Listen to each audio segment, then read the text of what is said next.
leadership and ingenuity will define tomorrow's digital landscape.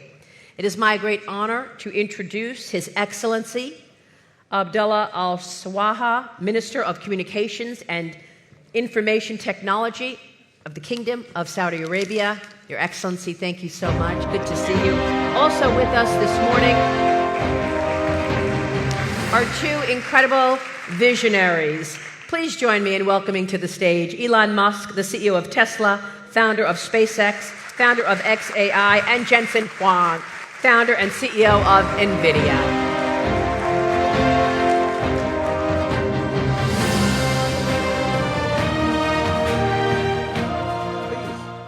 Please have a seat. Now I'm sure we can do a bigger round of applause for one of the greatest two leaders of our history. Let's go ahead. So we're talking about, I lost count, $7 to $8 trillion worth of market cap, comp, I lost count. But right now, we're here to celebrate a historic moment. A moment that yesterday during the dinner, and thank you for joining us under the patronage of the Honorable President and His Royal Highness the Crown Prince Musaidi, where we had the pleasure to hear it firsthand. This is the greatest alliance between the Kingdom of Saudi Arabia and the United States, where we have joined hands and you have helped us build our energy-based economy, fueling and energizing the industrial age, and now fast forward, going to the intelligence age, where we can fuel AI factories, robotics, AVs, and all of the rest. Speaking of that, let's start with you, Elon, if you don't mind, Jensen. Feel free to chime in. You have a big fascination of something all of us have admired, first-order thinking, which Jensen sometimes calls first-order scaling, which is an opportunity for how you have dropped the cost of batteries from $1,000 per kilowatt hour to sub-$100. And right now you're doing the same thing with robotics for actuators with servo rotors and motors. So I want to hear from you, how do you manage to always disrupt every single industry with that thinking? Well, it's mostly not disruption, it's creation. So with, say, SpaceX, with reusable rockets, there really weren't any reusable rockets. But the essence of revolutionizing space travel is reusability. If you throw the rocket away every time, the cost of access to space is extremely high. With respect to electric cars, there weren't any electric cars when we started making them, really. You couldn't buy any, to the best of my knowledge. So with Tesla, we wanted to make electric cars compelling and affordable. That was the goal. With respect to humanoid robotics, there are no useful humanoid robots at this point. There are sort of gimmicks, but there are no actually useful humanoid robots. And I think Tesla's going to make the first actually useful humanoid robots. And this will be quite a revolution, and I think something that everyone will want. Because I always think of who wouldn't want their own personal C-3PO R2-D2? Oh, yeah? Of course. Everyone would want one, right? And then there would be many in industry providing products and services. This is why I say that humanoid robots will be the biggest industry, or the biggest product ever. Bigger than cell phones or anything else, because everyone's going to want one, and or maybe more than one, and there'll be many in industry. I just want R2-D2 in C-3PO's body. Yeah. There you go. Well, a humanoid robot would be better than R2-D2 and C-3PO combined times 10. Yeah. So people often talk about sort of eliminating poverty and that kind of thing, but really how long have they been talking about that? There's lots of talk. There's lots of NGOs sort of trying to do these things, but really not succeeding. And the evidence speaks for itself. But AI and humanoid robots will actually eliminate poverty. And Tesla won't be the only one that makes them. I think Tesla will pioneer this, but there will be many other companies that make humanoid robots. But there is only basically one way to make everyone wealthy, and that is AI and robotics. And we can't talk about robotics without AI factories. And yesterday was such a historic day for the two nations, but also for all of us, where we celebrate the AI strategic partnership with the US, signed, witnessed by the Honorable President and His Royal Highness, about how we are committing our capital, energy, land to energize the AI US ecosystem, to be able to build inference node, training nodes, and to be the most AI-enabled nation. With that announcement, tell me what's next in AI factories, Jensen. There's a beautiful story about how Saudi Arabia is building AI refineries and now building or oil refineries to AI factories. I love that. I've said that AI is an infrastructure, and the reason for that, of course, we understand AI from the perspective of the technology and how it's revolutionizing every industry. Digital intelligence, of course, has applications into every field. And so it's going to be used by every company, every industry, every country. In that way, it's foundational, and therefore it's part of infrastructure. What is new about AI from a computer science perspective is that the way computing was done in the past was largely retrieval-based computing. Mm-hmm. Somebody typed in a story, or somebody created a piece of art, or came up with 4 versions of a digital ad, or it's all pre-built by somebody, which is then using a system to retrieve the appropriate version for you. It's a retrieval-based computing model. Hadoop and many of the frameworks and operating systems of the past, all designed to retrieve the appropriate information for you.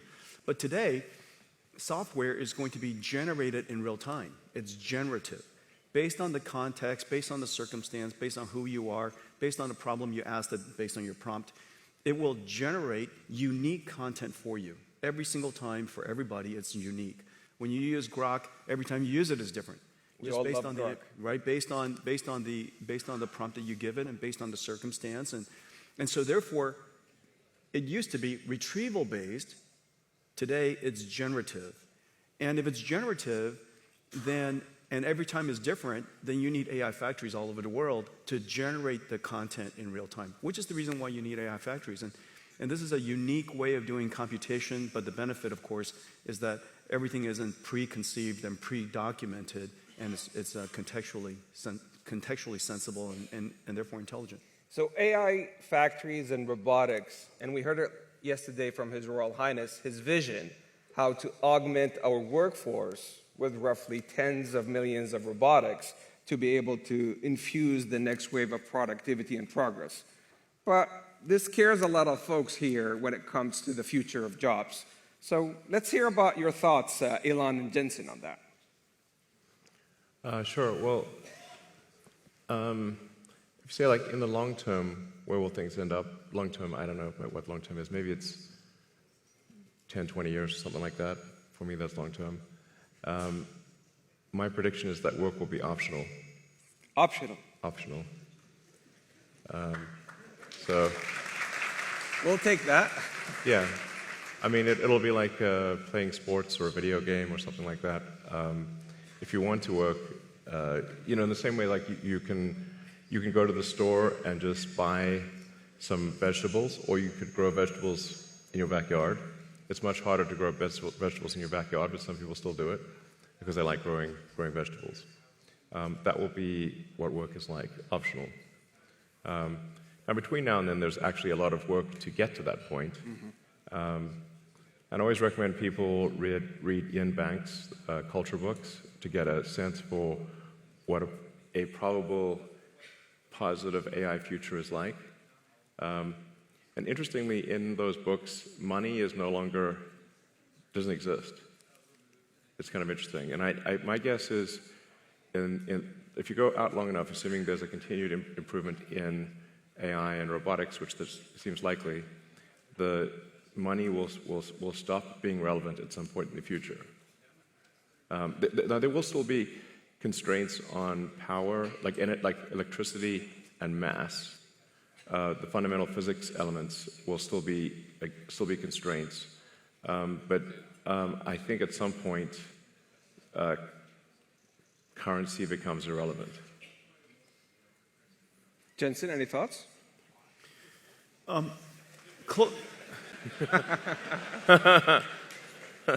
the way, the NVIDIA earnings call is later today. And by the way, since currency is relevant, Cheers. Elon just wants to share with you some breaking news.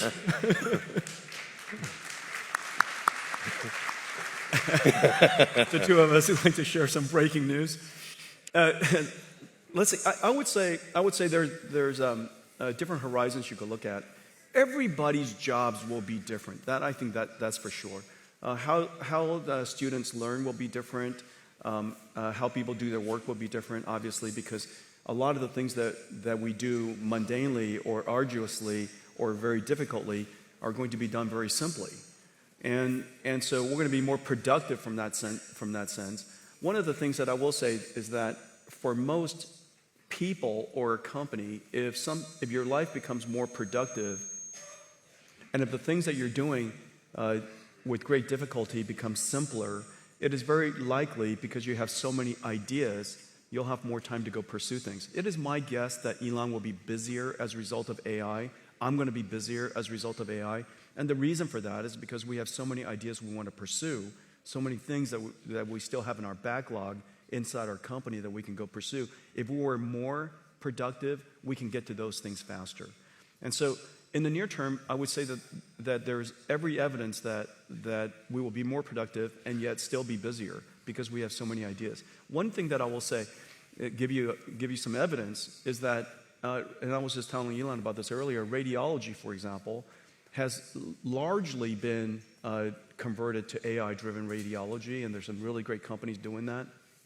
And the surprising thing is the prediction that all radiologists would be the first jobs to go was exactly the opposite. The trend shows that there are more radiologists being hired now as a result of AI.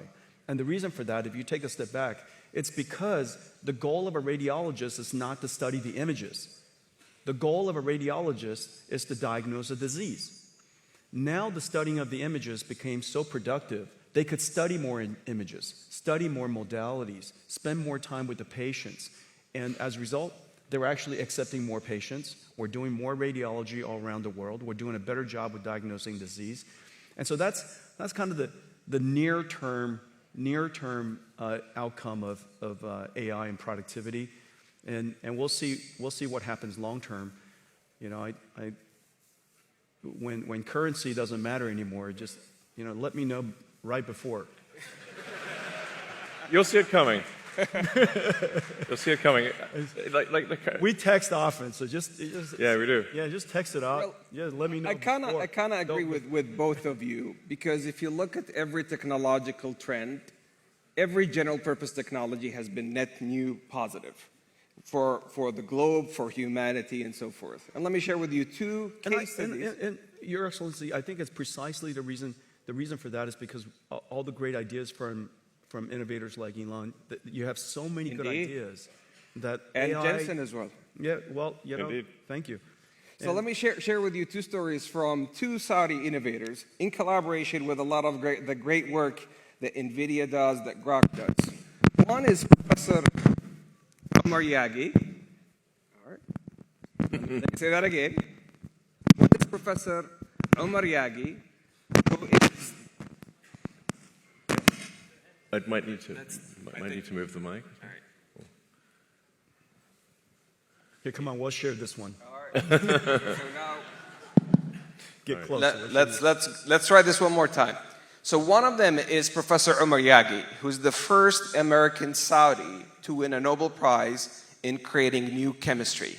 And the way he has done that, he has leveraged AI accelerators and models like Grok to be able to create new chemistry when it comes to metal organic frameworks. Those are metal ions that are positively charged with organic linkers to be able to effectively create a sponge with 0.33 nanometers pores to capture water from air and also to capture carbon dioxide. The second story has also to do with AI, accelerated by NVIDIA, and with models like Grok, which is nanopalm, which is effectively creating a nanorobot 500 nanometers by 1,000 nanometers to be able to do gene editing, leveraging the CRISPR technology to take out sickle cell disease. Now, in both these instances, they originated 20 years ago in research, but AI was able to really accelerate the outcomes and the outputs such that we can move into new value pools. So I think with every technological trend, humanity is going to always manage to shift to new value pools when it comes to workforce and productivity. But we have some great announcements to talk about here today. Let's begin with you, Elon, the things that we're doing with XAI. Yeah, we're excited to announce that we're doing a 500 megawatt. I mean, yeah, 500. Sorry. 500 megawatt. 500 megawatt. Yeah. We're doing 500. Wewe're doing 500 megawatts. Sorry. Not There's, quite, yeah. Yeah. No, the 500 gigawatt one will have to wait. That'll be $8 bazillion trillion. Stop that.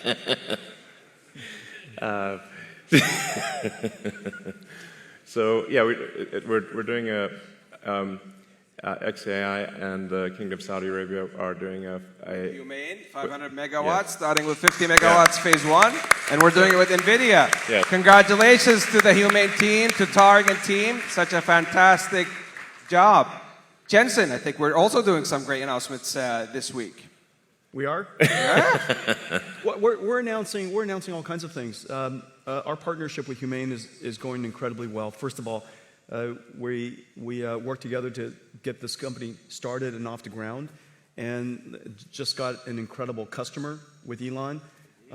Could you imagine a startup company, approximately $0 billion in revenues, now going to build a data center for Elon? 500 megawatts is gigantic. This company is off the charts right away. In addition to that, we're working AWS, as you know, is also Congratulations to the Humane team with AWS, starting with 100 megawatts with a gigawatt ambition and counting. So AWS is also coming to Humane. We're working with Humane on Omniverse digital twins. As you know, that AI is not just just agentic AI and chatbots and cognitive AI is incredibly important to the world. But AI applies to everything: chemicals and proteins and genes and physics and fluid dynamics and particles, and of course robotics and activation. And we created this world called Omniverse, where robots can learn how to be good robots. And it's physically based, it obeys the laws of physics, and so robots can learn in these environments. And we're working with Humane to apply Omniverse to all kinds of digital factories and robotics and warehouses and things like that. And so that's another. We're also working in Saudi Arabia to build supercomputers to simulate quantum computers, and using our computers to be the controller and the error correction. Quantum error correction requires an enormous amount of computation, and so we're doing a lot of great work there too. So a big partnership with Humane. They're off the charts, off the ground and off the charts at the same time. This is how we walk the talk in the Kingdom of Saudi Arabia in partnership with the US. Yesterday, the President and His Royal Highness announced the AI strategic framework and partnership. Today, we're going big with Elon and Jensen. So thank you for those opportunities. Now, they told me I have time for two last questions. So last night at the dinner, I got a number of questions because it seems that the schedule leaked. And everybody was giving me hints about the last two questions I'm going to do. So the first one was for you, Elon. And there's a big one for you, Jensen. So prepare for that one. AI in space. Is that possible? Yes. If civilization continues, which it probably will, then AI in space is inevitable.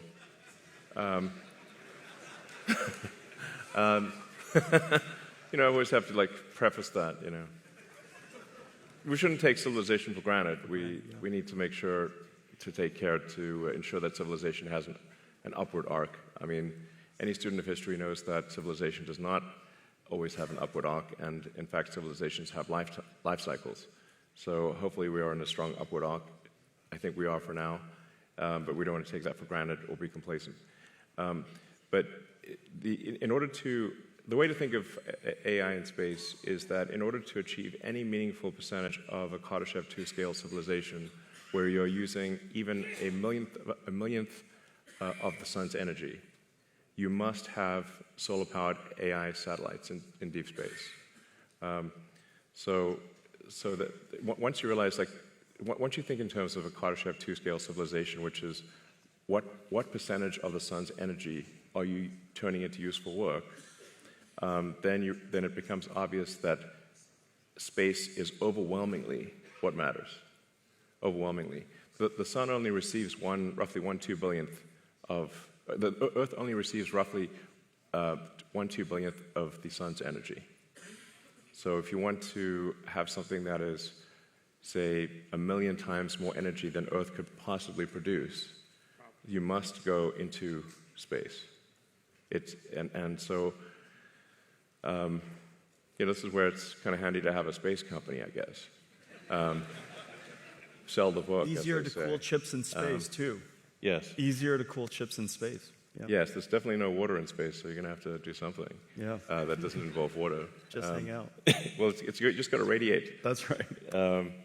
So my estimate is that actually that the cost of electricity, the cost effectiveness of AI in space will be overwhelmingly better than AI on the ground. So long before you exhaust potential energy sources on Earth, long before, meaning I think even perhaps in the 4 or 5 year time frame, the lowest cost way to do AI compute will be with solar-powered AI satellites.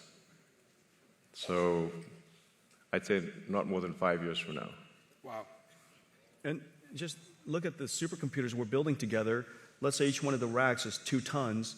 Out of that 2 tons, 1.95 of it is probably for cooling. Right. Oh, yeah. Just imagine how tiny that little supercomputer is, right? Each one of these GB300 racks will just be a little tiny thing. And just electricity generation is already becoming a challenge.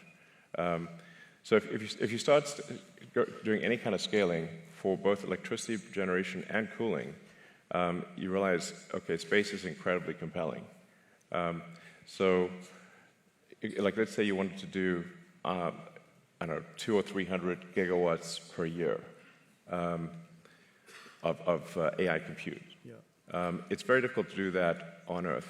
The U.S. average electricity usage, last time I checked, was around 460 gigawatts per year average usage. So something like, say, at 300, if you're doing 300 gigawatts a year, that would be like 2/3 of U.S. electricity production per year. Yeah. There's no way you're building power plants at that level. And then if you take it up to, say, 1 terawatt per year, impossible. Yeah. You have to do that in space. There just is no way to do 1 terawatt per year on Earth. And in space, you've got continuous solar. You've got you actually don't need batteries because it's always sunny in space. That's right, exactly. And the solar panels actually become cheaper because you don't need glass or framing, and the cooling is just radiative. So that's why I think that's the dream. Yes, that's the dream. So Jensen, everybody last night was asking me, and I'm mindful it's earnings call for you today. So I'm going to say this delicately. Everybody has been asking me to ask you, are we going to have an AI bubble? That's the last question. All right, no. All right, let me just tell you what we see. Okay, so I think it's really important when you look at what's happening around the world and go back to first principles of what's happening in computer science and computing. There are 3 things that's happening. The first thing is that we all know that Moore's law has run its course, and the amount of demand for computing versus the amount of computation we can get out of general purpose computing is really challenging. And so the world's been moving to accelerated computing for some time. We've been pushing this now for over 20 years. Let me give you one statistic. I was just at supercomputing. 6 years ago, CPUs were 90% of the world's supercomputers, top 500 supercomputers. 6 years ago. This year, less than 15%. Went from 90% to 10%, and meanwhile, accelerated computing went from the other way, 10% to now 90%. Okay, so you're seeing that inflection point, the transition in high-performance computing from general-purpose computing to accelerated computing. Well, one of the most data-intensive, one of the most intensive computation things that the world does in cloud is data processing. Several $100 billion of computation is done on just raw data processing. It has nothing to do with AI.